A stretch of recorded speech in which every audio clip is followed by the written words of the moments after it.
Londra'da ne yaşadık? Bu tarihe yolculukta deneyimletip sizlere tarihi bir yolculuk sunduk. Londra'dan merhabalar. Aysun Öz'le Başka Şeyler bugün Londra'dan yayın yapıyor. Çünkü Londra'da bugün bizim adımıza, yani Türkler açısından, Türkiye Cumhuriyeti açısından ve Türk şirketleri açısından çok önemli bir gün. Çünkü Dem Müzecilik burada çok önemli bir iş yaptı ve aslında deneyim müzeciliği anlamında Londra'da bir adım attılar. Ve Londra'da Göbekli Tepe'yi ve birçok medeniyeti de bize farklı bir deneyimle anlatıyorlar diye ben özetlemek istiyorum ve The Time Walk Exhibition bunun adı da ve Mehmet Uğur Esin Yönetim Kurulu Başkanı Dem Müzeciliğin ve Dem Müzecilik'ten CEO Eda Bildiricioğlu benimle birlikte. Bugün çok tarihi bir gün yaşadık. Çok da duygulandım açıkçası. Çünkü hem bu deneyimi sizlerle birlikte yaşamak hem de bu açılışta olmak çok duygu vericiydi. Bir Türk olarak çok mutlu oldum, çok gurur duydum. Ama genel olarak aslında bu deneyim yeni nesil dijital deneyim müzeciliği. Yani ben daha da açayım bunu, daha da uzun uzun söyleyeyim istiyorum. Siz bunu nasıl tarif ediyorsunuz ve bugün biz Londra'da ne yaşadık? Bugün Londra'da aslında bir zaman yolculuğu yaşadık. Yaklaşık 12 bin yıllık insanlık tarihine yapılmış bir zaman yolculuğuydu. 21 tane medeniyeti hep beraber bir tünelle, zaman tüneliyle geriye gittik. Ve medeniyetlerin insanoğlunun hayatında bıraktığı izleri hep beraber deneyimledik. Biz bu deneyimleri yaparken de teknolojilerin tüm imkanlarını, ses, görüntü, bütün sistemleri kullanıyoruz. Yaklaşık 250 kişinin çalıştığı çok multidisipliner bir iş. Deneyim müzeciliği bugün aslında tarih, statik eserler, müzeler çok kıymetli ama deneyim müzeleri de onların tamamlayıcıları. Biz de burada bu tarihe yolculukta deneyimletip sizlere tarihi bir yolculuk sunduk. Evet, gerçekten de öyleydi. Tarihte bir yolculuğa çıktık Londra'da. Bu dediğim gibi çok anlamlı ve çok özel bir yolculuktu. En azından bugün tarihi bir gün olduğunu söyleyebilirim. Ve Uğur Bey, size de özellikle hani Londra'da bu yaşadığımız zamanda yolculuk ve bu sergi sizin için yeni değil. Aslında siz yıllardır bu alanda hem gönül vermiş, duygusal anlamda ve maddi manevi çok da katkılarda bulunmuş bir iş insanısınız. Bu geldiğimiz noktada Londra'ya gelene kadar bu yolculuğu biraz özetlemek ve bugün burada yaşadıklarımız konusunda da siz de bir paylaşımda bulunmak ister misiniz? Tabii ki. Çok teşekkür ederiz buraya kadar bizimle beraber olduğunuz için. Öncelikle bizim bu 2011'de esasında bir tesadüfle başlayan bu yolculuk sonrasında hakikaten çok özel bir hikayeye dönüştü. Bu 19. bu yaptığımız bu tip müze içerik ve konsept olarak.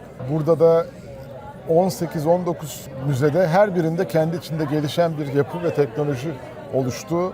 Ve şu an ilk yurt dışında kendi işlettiğimiz, kendi tasarımımız, kendi yatırımımız olan bir işe adım attık. 2027'de de 2 işimiz daha olacak inşallah. Biri Roma'da ve diğeri Amerika'da olmak üzere. Bu işlerle de devam etmeyi planlıyoruz. Evet. Tabii bugün basın toplantısında da çok önemli bilgiler verdiniz. Dem Müzeciliğin aslında Sultanahmet'te çok güzel, yani Sultanahmet'te Ayasofya'yı anlattığınız bir müzeniz var. Efes'te zaten Efes'i anlattığınız bir müzeniz var. Onlar çok önemli deneyimler ve onların sonunda da biz aslında Londra'da bugünü de yaşadık. Onlar bir hazırlık gibiydi belki. Onları gezmedim ama gezen arkadaşlarımın genelde yorumları şu: Efes çok güzel, evet, Ayasofya mükemmel ama burada olağanüstü bir şey var yorumu. Ben olağanüstü kısmından başladım. Şanslıyım ama bu da bir de Kolezyum'a falan taşınacak diye bir açıklamanız da oldu.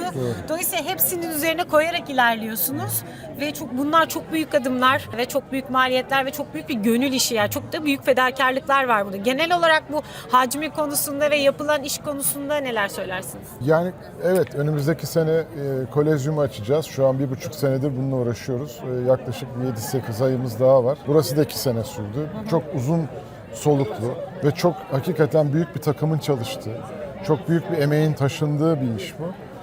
Tarihçilerimizden mimarlarımıza kadar.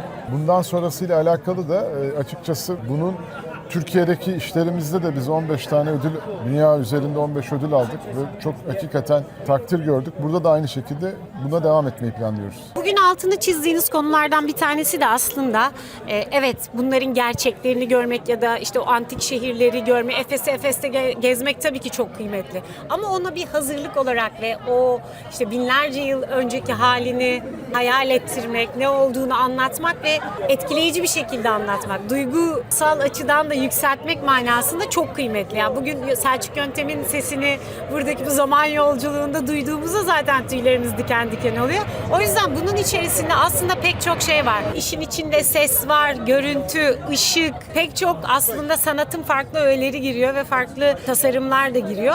Çok büyük bir ekiplerle çalıştığınızı biliyorum. Dolayısıyla hem bu ekipler anlamında hem de bu antik şehirlerimizi görmeden önce ya da daha önce görmüş de olabiliriz ama farklı açılardan insanlarla duygusal anlamda buluşturmak açısından da çok kıymetli, öyle değil mi? Bugün de çok güzel Kesinlikle, açıklamalarda evet. bulundunuz. Evet, zaten aslında daha önce Ayasofya Camii'ni gezmiş olanlar şimdi artık müzeye giriyor, tekrar Ayasofya Camii'ni veya ziyaretçi katını gidip ziyaret ediyor. Çünkü önce öğreniyor, anlamlandırabiliyor. Baktığını, tarihini öğrenmek, anlatmak başka bir şey. Dolayısıyla yapılan işler dediğiniz gibi önceden bir hazırlık ve her şeyi daha fazla anlamlandırmak ve tamamlamak üzerine planlanmış. Burada esasında tabii ki önemli olan eserin kendisi, yani sonuçta biz o eseri esasında daha iyi, unutulanlarını, bilinmeyenlerini insanlara, yeni nesil gençlere daha iyi anlamaları için yardımcı olmaya çalışıyoruz. Yoksa o eserin kendisi zaten çok büyük bir kıymet ve değer. O yani kıymetin daha kıymetli Evet, biz olması. onun değerini iyi anlatmaya çalışıyoruz. Yapmak istediğimiz en büyük vizyon bu yani. Evet, ve burada çok güzel bir özet var. Çok etkileyici bir özet var. Duygularımızı yükselten bir özet var ve sanatın dediğim gibi başka alanlarından da farklı disiplinlerden de faydalandığınız bir. Evet, kesinlikle. Zaten duyguyla öğrendiğiniz şey iz bırakır, unutulmaz. Dolayısıyla bugün kültür diğer nesillere bırakmak için önemli bir miras. Biz de bunu duygularla ortaya koyduk. Bu zaman yolculuğunu ortaya koyarak Time Walk'u oluşturduk. The Time Walk Exhibition Londra'da şimdi ama Kolezyum'da olacağının müjdesini zaten verdiniz. Ama dünyanın farklı yerlerinde olacağını da ayrıca söylüyorsunuz zaten. Belki Las Vegas, belki Japonya, bunlar da geliyor herhalde arkadan. Doğru. Şu an ikisiyle de başlangıç aşamasındayız. Yaklaşık üretim süremiz 1,5-2 sene sürecek. Bizim en büyük özelliklerimiz veya beklentilerimiz venü'nün, kompleksin tavan yüksekliği olsun, metrekaresi olsun. Bizim işlerimize uygun metrekarelerde bulmakta zorlanıyoruz. Biraz da kültürel yerlerde veyahut da büyük metropollerde. Bununla alakalı Tokyo'da onu bekliyoruz. Bir yerin boşalmasını bekliyoruz. Las Vegas'ta da işte buradaki Ama biz üretimi uygun devam. olmayanı dolduruyoruz. Evet, biraz. Değil mi? Bizim özelliğimiz o. Yani iyi bir terziyiz diyelim. Olmaya çalışıyoruz. Evet, o anlamda. Bakalım zaman yolculuğu ne gösterecek göreceğiz. Evet, zaman yolculuğunun yalnız olmadığını biliyoruz ama çok büyük ekiplerle çalışıyorsunuz. Evet. Dünyanın dört bir yanından alanında uzman insanlarla çalışıyorsunuz. Ve çok büyük paralar harcıyorsunuz. Bugün 22 milyon sterlin gibi bir şey dediniz sanki. Evet. O yüzden yolunuz açık olsun ve hani Türkiye'nin bu anlamda hani bu dijital müzecilik anlamında dijital deneyim müzeciliği anlamında müzeciliği evet diyoruz, deneyim evet. müzeciliği anlamında kat ettiği yol, yani sayenizde bugün bunu da burada deneyimlemiş olduk.